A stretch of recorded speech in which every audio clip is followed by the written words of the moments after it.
Kuna mtumishi wa Mungu anaitwa Josephat Elias Mungila.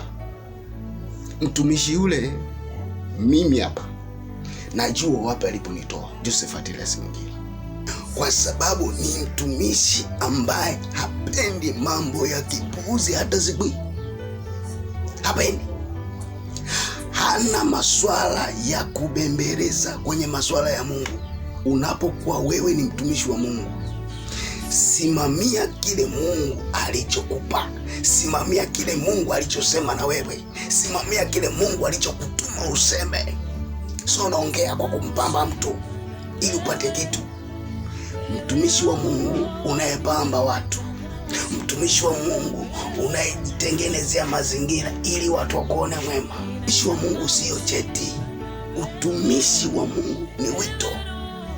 Kuna watu ambao mmewapa vyeti hivyo vinatumika vibaya.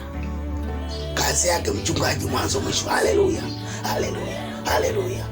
Kanisa alijai watu kuchambana ndani ya kanisa, kuna vikundi. Nisikilize, simama vizuri. Kuna watumishi ambao hawana vyeti cha utumishi, lakini ndani yake kuna wito wa Mungu. Akiomba anaomba kwa mzigo, na maombi yake akiomba Mungu anayapokea.